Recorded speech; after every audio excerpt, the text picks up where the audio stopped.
제가 주민교회 온 지 이제 5개월째 되는데요. 가장 큰 변화 중에 하나가 성가대입니다. 오늘 찬양이 대곡이에요. 사실은 찬양도 여러 가지 그 수준이 있는데 이건 대곡인데 그걸 안 보고 했어요. 굉장한 노력을 했다는 겁니다. 이 대곡을 안 보고 하려면 첫 번째 머리가 좋아야 되고요.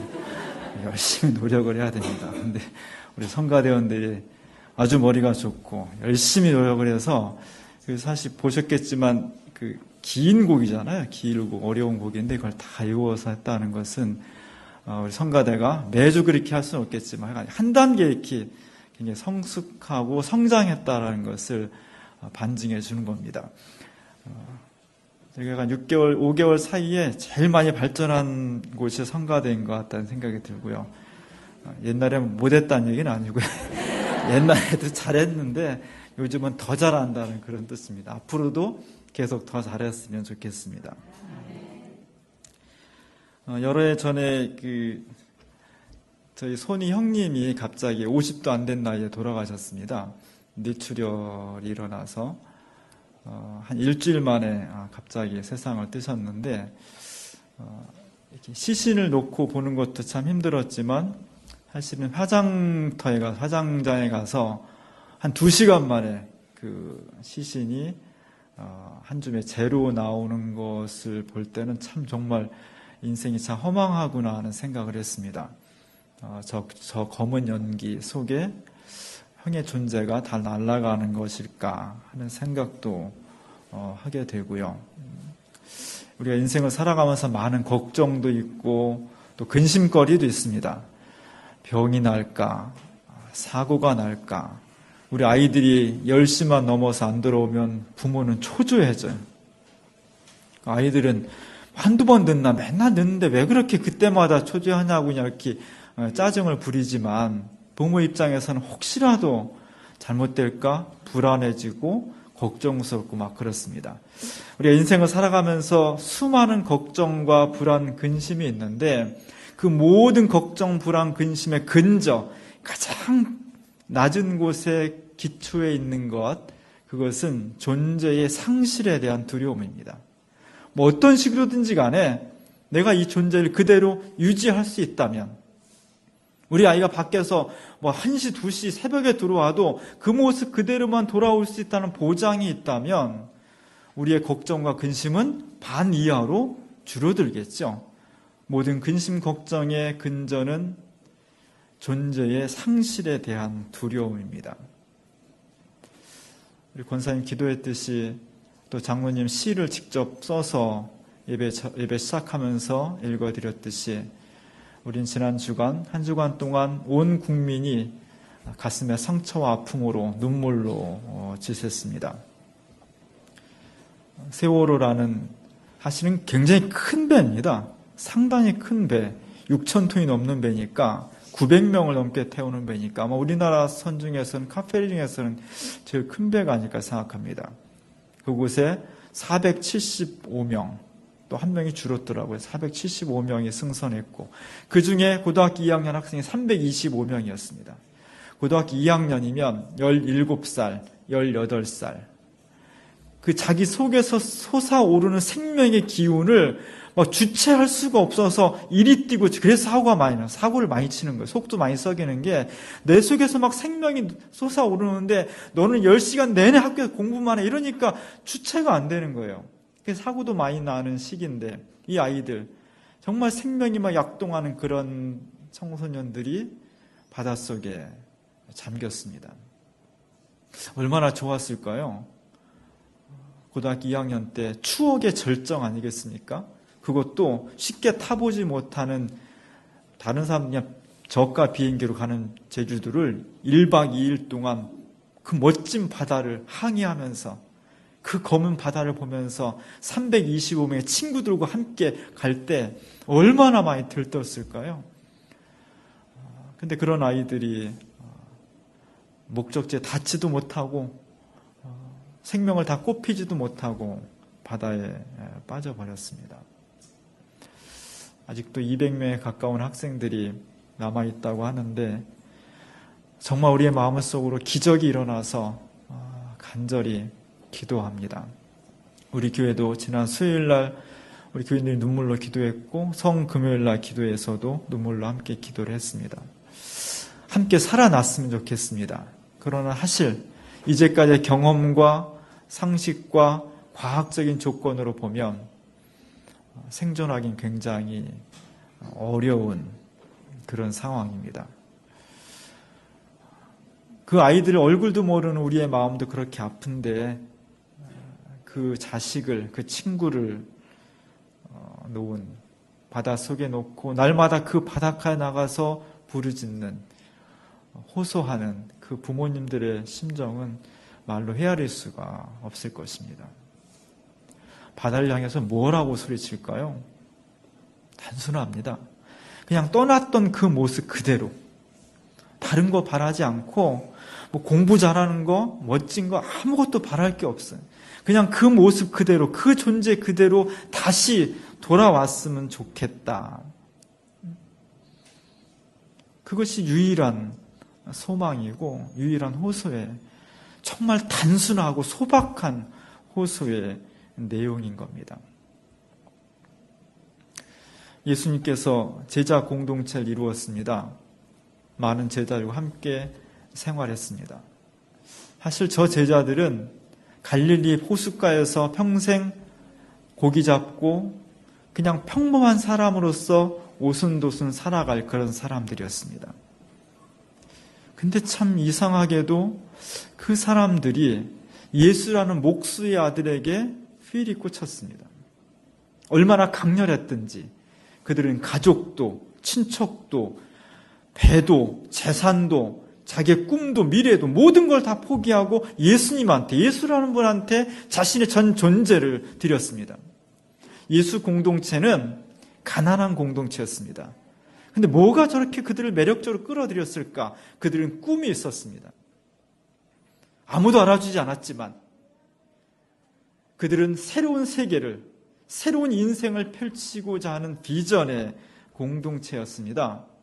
그 꿈, 지금은 열악하지만 날마다 식민지 고통 가운데에서 눈물이 있고 어처구니 없는 사고가 발생하고 정말 힘겨운 인생과 역사를 살아가는 사람들이지만 예수 그리스도를 통해서 이 인생을, 이 역사를 새롭게 변혁시킬 것이라는 놀라운 비전, 놀라운 꿈, 그들은 그것으로 하나가 됐습니다. 그것으로 자신의 모든 것을 버릴 수 있는 가치가 생겼습니다. 그 꿈의 실체, 그 꿈의 역사, 그 꿈의 주체, 그 꿈의 전제, 그것은 다른 것도 아니라 바로 예수 그리스도 자신이었습니다. 예수님만 있다면, 다른 거 다 없어도 예수 그리스도만 있다면 우리 인생 전체를 투여할 수 있는 그 꿈이 현실화될 것이라고 믿어 의심치 않았습니다. 예수님만 있다면 우리 삶 전체가 무너지는 한이 있어도 아깝지 않다고, 그것이 예수 공동체의 실체였습니다. 그만큼 예수님은 예수 공동체의 처음이었고 마지막이었고 전부였습니다. 다른 거 다 없어도 예수님은 있어야 했습니다. 그런데 그 예수님이 어느 날 갑자기 십자가 달려 체포돼서 십자가 달려 죽임을 당한 겁니다. 죽기 전까지는, 엄밀히 말하면 지금 99%는 그 학생들 다 죽은 겁니다. 그러나 딱 시신을 보기 전까지는 그래도 신락 같은 희망을 놓을 수가 없는 겁니다. 그래서 어렵지만 별짓을 다 하는 겁니다. 그러나 딱 죽은 다음에는, 그 다음에는 끝이에요. 더 이상 희망이 없는 겁니다. 오늘 예수님이 죽었습니다. 그것 다 처참하게 죽었습니다. 그래서 제자들은 정말 허탈하고 실망과 절망 속에서 헤어나올 수가 없었던 겁니다. 왜 주님은 죽어야 했을까? 저희 아버님은 북한이 황해도가 고향이신데 혼자 월남하셨어요. 진짜 2달만 피해 있으면 다시 고향으로 돌아갈 것이라는 걸 요만큼도 의심하지 않고 혼자 월남하셨습니다. 그것이 평생 동안 갔고요. 그래서 어머니 사이에서 이남 이녀를 주셨는데, 제가 고등학교 3학년 때 제 위에 누님이 기차 사고로 생명을 잃었습니다. 그게 너무 아파서 어머니가 그것 때문에 가슴 앓이하고 하다가 제가 대학교 3학년 때 암으로 돌아가셨습니다. 그리고 위에 형님은 50도 안 돼서 갑자기 또 뇌출혈로 돌아가셨고, 이제 저는 큰 누님, 제가 10년 차의 큰 누님하고 저하고 둘만 딱 남은 외로운 삶이 되었는데, 아무리 생각해도 왜 착했던 누님이 그렇게 일찍 부르심을 받아야 했는지, 정말 예수님이 잘 섬기고 남한테 해주지 못한 여린 마음을 가지고 있던 어머니가 쉬운 뇌시라는 젊은 나이에 돌아가셔야 됐는지, 우리 형은 또 왜 50도 안 돼서 돌아가는지, 여기 잘 의문이 안 풀려요. 명확하지가 않습니다. 사실 이 명확하지 않다는 것 때문에 아픔이 있어요. 근데 사실은 인생과 역사는 이렇게 분명하지 않음, 다 설명할 수 없음, 뭔가 휘뿌연 안개 속에 있는 것 같이 모호함, 이런 것들이 인생과 역사의 본질이라는 겁니다. 인생이 신비한 것, 역사가 신비한 것은 우리가 다 밝힐 수 없는 어떤 부분이 있다는 것, 그것이 신비함입니다. 사실 500년 전까지는 우리 인간의 역사는 다 신비로 가득 차 있었어요. 숲에 가도 신비롭습니다. 바다에 가도 신비롭고, 저 산봉우리에 높이 쳐다만 보아도 신비가 있었습니다. 천둥만 쳐도 신비했고, 번개가 쳐도 신비했습니다. 500년 전부터 인간의 과학과 지성이 급속도로 발전하면서 신비의 영역이 훨씬 줄어드는 거죠. 그래서 인간은 계몽이라고 말했지만, 정말 그 계몽을 통해서 인류는 행복해졌을까? 신비가 사라진 곳에 남는 것은 무미건조한 행정이 남는 거예요. 우리는 신비를 간직해줘야 돼. 제가 백령도에서 한 20여 년 전에 군목으로 근무할 때, 거기는 하사관 부부도 있고 장교 부부도 있고 병들도 있었는데, 아주 재밌는 하사관 부부가 있었어요. 중사였는데, 이분은 그 진짜 해병대 중사예요. 딱딱하고 새카만데, 정말 새카만 귀심 잡는 해병대예요. 땅땅하고 단단하게 생겼어요. 부인은 아주 예쁘진 않은 그런 부부. 근데 그 부부가 어떻게 만났나 물어봤더니, 여자분은 전화 교환원이었어요. 지금은 다 핸드폰 가지고 다니지만 90년도에는 핸드폰이 없었어요. 다 전화, 시외전화하려면 뭐 교환원한테 이렇게 부탁해서 하고 이런 시대예요. 하사였던 이 남자가 맨날 이제 전화를, 시외전화 하다가 어떤 예쁜 아가씨가 맨날 받는 거예요. 교환원이. 그 교환원의 목소리를 들으면서 이 사람은 전지현을 생각했겠지 뭐. 그 아가씨도 처음에는 뭐 그냥 뜬금없이 대답하다가 얘기하다 보니까 이 남자가 이 아가씨의 머릿속에는 장동건으로 그려진 거예요. 그래서 대화를 하다 보니까 좋아, 처녀 총각이. 우리 이러지 말고 한번 만납시다. 그래서 날짜를 정해 장소를 정해 나갔어요. 많은 사람이 왔다 갔다 하는데, 저 사람인가 야, 아무리 그래도 저 남자는 아닐 거야. 지나서 갖고, 저 여잔가? 저 여잔가? 근데 모른 척하고, 야, 아무리 그래도 저 여자는 아닐 거다 진짜. 나중에 그 둘만 남은 거예요. 너무 실망을 했어요. 너무 실망을 해가지고 헤어졌어요. 우리 다시 만나지 말자.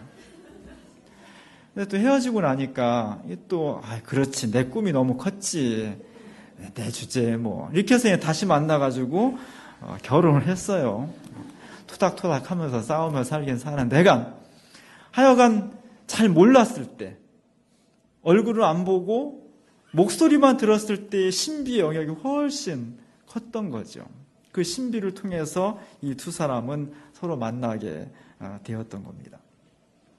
사실 신비가 있어야 돼요. 사람이 잘 모르는 게 있어야 됩니다. 그래야 사람이 겸손해져요. 오늘날 인류가 정말 위험한 것은, 인류가 쌓아놓은 지식이 대단한 거지만 하나님 보실 땐 알량한 거거든요. 이 알량한 지식을 가지고 하나님을 재단해버려요. 이 교만함, 이것이 원죄인 거예요. 이 교만함 속에서 인류가 수많은 발전을 했음에도 불구하고 위험이 닥쳐 있는 겁니다. 신비는 신비로서 남겨둘 때 지혜가 생기는 겁니다. 제가 얼마 전에 한번 보여드린 것처럼 보티첼리의 비너스라는 그림이 있어요. 너무너무 아름다운 그림이에요. 저 여자는 정말 아름다운 사람이에요. 보티첼리는 동시대의 르네상스의 주역이었는데 눈 이목구비가 뚜렷해요. 분명해 선이. 거기에 비하면 다빈치의 그림은 모나리자는 눈두덩이, 코 이런 데가 명확하지 않아요. 일부러만 문질러서, 이걸 스토마토 기법이라고 했죠. 문질러서 선을 불분명하게 했습니다.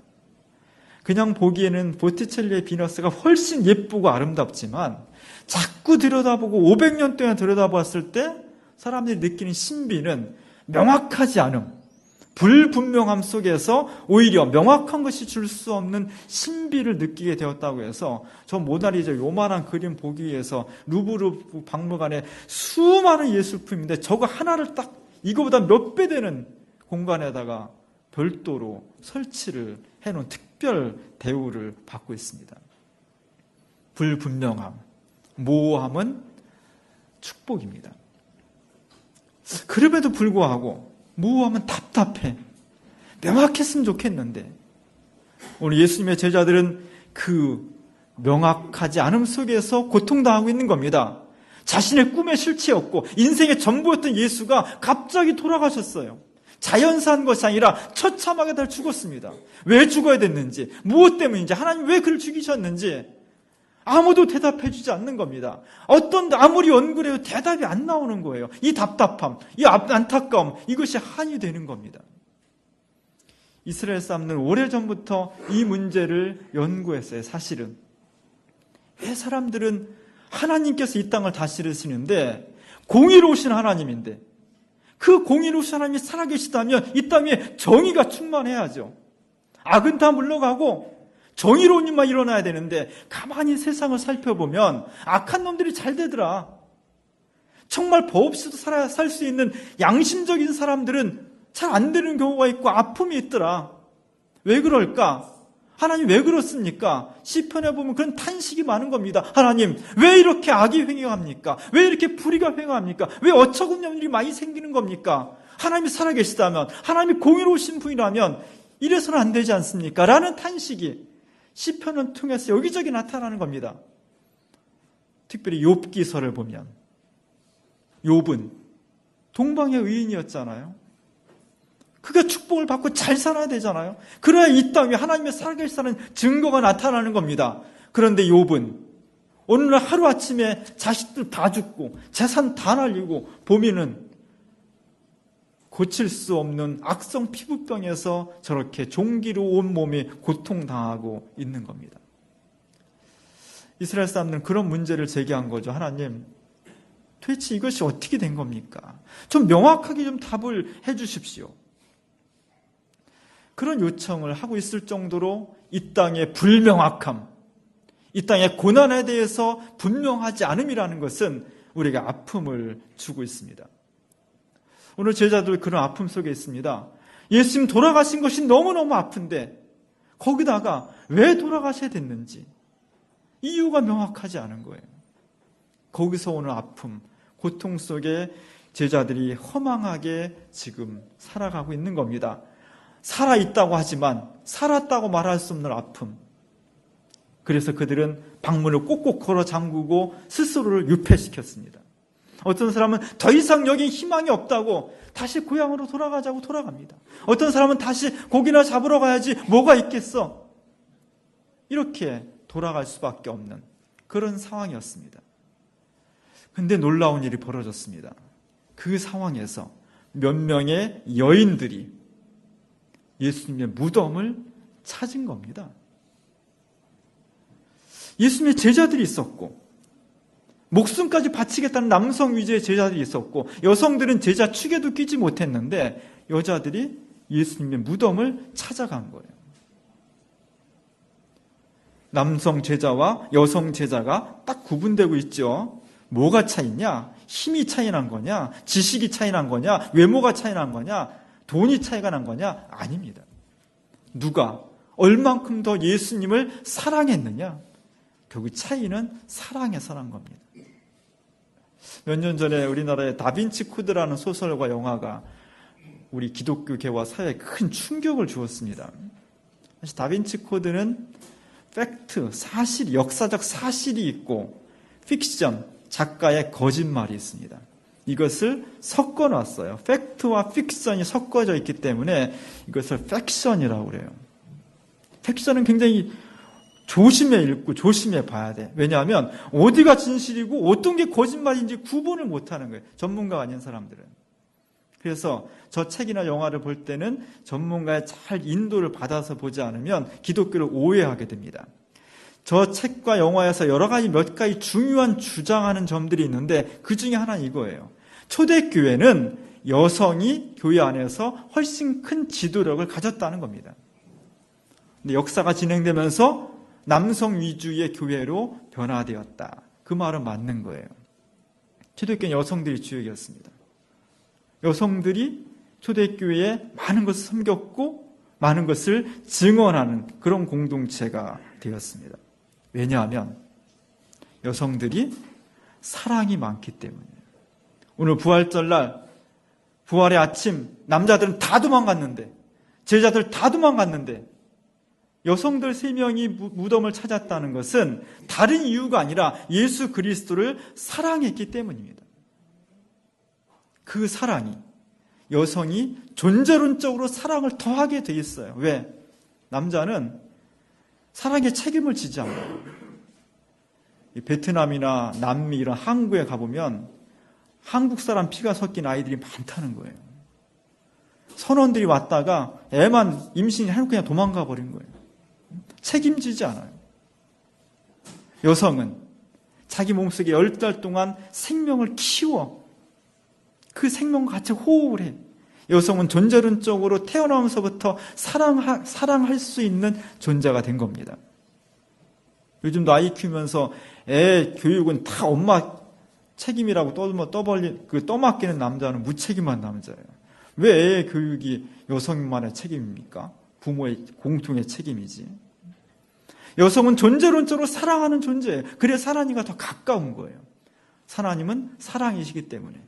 그 사랑을 가지고 오늘 예수님을 사랑했던 제자들 다 도망갔을 때 여성들이 무덤을 찾은 겁니다.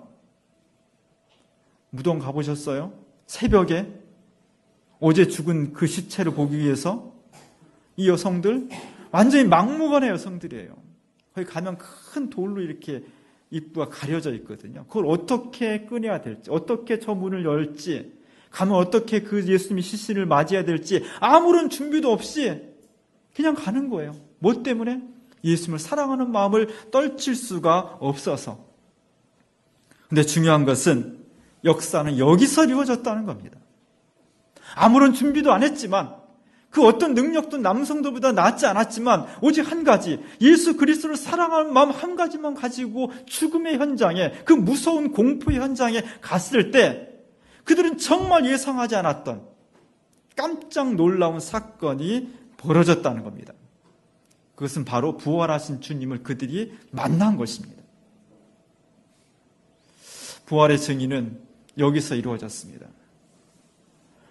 만약 이 예수님을 사랑했던 여성들이 무덤에 갔는데 부활하신 주님을 만나지 못했다면 복음은 그냥 예수님에 대한 애절한 추억 수준에 머물렀을 겁니다.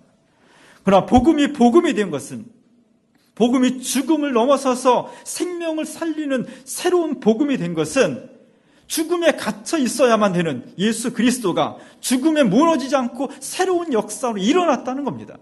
새로운 생명으로 부활했다는 겁니다. 그것을 여성들이 보고 그 증언이 많은 사람들을 살리게 되었다는 겁니다. 1516년도에 우리 주보에 실었던 그리네발트라는 화가가 부활을 그렸습니다. 처음 이 그림을 보면요, 좀 기괴해요. 썩 마음에 잘 들어오지 않습니다. 근데 가만히 살펴보면 놀랍습니다. 느낌이 굉장히 현대적이에요. 500년 전에, 딱 500년 전에 그린 그림인데 이게 500년 전 그림이라고 생각되지 않을 정도로 현대적인 감각을 가지고 있어요. 예수님이 돌 관에 들어가 있어야 되는데 그렇게 처참하게 죽었는데 그가 다시 돌문을 깨고 일어났습니다. 그의 몸은 휘황찬란하고 그의 뒤에는 태양처럼 아우라가, 후광이 펼쳐져 있습니다. 그리고 예수님의 모습은 그 후광에 의해서 변용하려고 합니다. 그 어떤 세력도 그를 가두어둘 수 없었다는 겁니다. 그를 지키기 위해서 로마 병정들이 무장을 하고, 완전 무장을 하고 예수님의 무덤을 지키고 있었습니다. 그런데 칼도, 군인도, 돌무덤도, 그 어떤 세력도 생명으로 살아오르는 부활의 예수님을 막을 수가 없었다는 겁니다. 기독교는 이게 복음인 겁니다. 우리 삶에 어떤 불안과 어떤 고통이 있을지라도 예수 그리스도의 부활의 능력, 생명의 능력을 가두어 놓거나 막을 수가 없다는 것. 우리가 예수 그리스도를 내 생명의 주인으로 받아들이는 순간 내 속에 그런 부활의 능력과 권능이 생겨난다는 것. 그것이 복음의 능력입니다. 기독교 역사는 바로 이 복음의 역사입니다. 이 복음에 기초한 역사입니다. 그리스도의 부활에 기초한 역사였습니다. 우리가 믿는 이 믿음, 이 복음 값싼 거 아닙니다. 이 복음을 전달하기 위해서 2000년 동안 기독교 역사 속에는 수많은 순교자들이 그의 피를, 그의 생명을 바쳤습니다. 1541년에 바티칸 시스테나 성당에 미켈란젤로가 최후의 심판이라는 거대한 프레스코를 그립니다. 6년인가 걸려서 그 그림을 그렸습니다. 저 그림의 중앙에 예수님이, 젊은 예수님이 힘차게 앞으로 나오고 있는데, 정말 중요한 것은 예수님의 왼발 아래 보면 바돌로메의 그림이 있습니다. 바돌로메 예수님의 제자인데 아르메니아 지방에서 예수 그리스도의 부활을 증거하다가 순교를 당했습니다. 어떻게? 산채로 껍질을 벗겨서. 그래서 바돌로메가 오른손엔 칼을 들고 있고 왼손엔 자기 껍질을 들고 있는 거고요. 미켈란젤로는 껍질의 얼굴에 자기 얼굴을 그려 넣었습니다. 우리가 가지고 있는 복음, 이 성경으로 되어 있는 복음, 너무 흔해서 싸구려가 되어버린 이 복음 속에는 바돌로메를 비롯한 2000년 기독교 역사의 수많은 선배들, 신앙의 선배들의 피가 묻어 있는 겁니다. 부활을 증거하기 위해서 자기의 목숨을, 자기의 껍질을 아까워하지 않고 버렸던 수많은 선배들의 눈물과 한숨과 복음의 능력이 들어있는 겁니다. 우리가 그래서 소중히 간직해야 돼요. 1985년도에 미국의 언더워드 아펜설라라는 젊은 20대 중반, 25살 된 젊은 청년들이에요. 그 청년들이 몇 달 동안 배를 타고 미국에서 한 번도 들어보지 못한 조선 땅에 들어왔습니다. 뭘 전하라고 들어왔을까요? 물론 그들은 복음에 성공했습니다. 그러나 올 때는 자기는 죽는다는 각오를 하고 온 겁니다. 문화 다르고 힘들고 아무도 모르는 상황에서, 위험한 상황에서 그들은 뭘 전하라고 했을까요? 예수 믿으면 복 받습니다. 예수 믿으면 집안이 다 잘 됩니다. 예수 믿으면 자식이 다 공부 잘하고 똑똑해집니다. 예수 믿으면 가정이 다 융성해집니다. 이 말을 전하려고? 적어도 저들이 자신의 젊음 전체를 불태워가면서 우리가 전하고자 했던 것은 그 정도 수준의 것이 아니었다는 겁니다.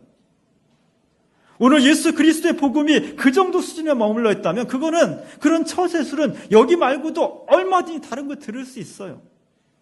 예수 이걸 우리에게 주신 복음은 그 정도의 것이 아니라 죽음의 절망, 죽음 가운데서 일어나신 그리스도의 생명, 우리가 그 어떤 곳 속에서도 절망할 수 없도록 우리를 추동에 일으키시는 생명의 말씀, 그리스도의 부활을 전하기 위해서 그들이 목숨을 걸고 온 것입니다. 우리는 그렇게 복음을 받은 사람들이에요. 우리가 부활주를 맞습니다. 우리들 속에 여러 가지 근심이 있고 걱정이 있고 아픔이 있습니다. 불안하고 힘들고, 그 고난과 아픔 가운데서 이것이 왜 벌어지는지, 어떤 섭리가 있는지 하나님께서 한마디만 해주시면 좋은데 명확하지 않아서 더 힘이 듭니다. 그럼에도 불구하고 우리가 다시 그리스도를 통해서 새롭게 일어설 수 있는 것은 주님이 우리에게 부활의 복음을 주셨기 때문입니다. 무덤을 찾았던 여인들이 정말 기대하지 않았는데 무덤은 비어 있었고 예수 그리스도가 살아나서 그들에게 새로운 생명을 주었고, 그를 목격한 제자들이 인생이 변했고 그들이 세계 역사를 새롭게 전복시켰습니다.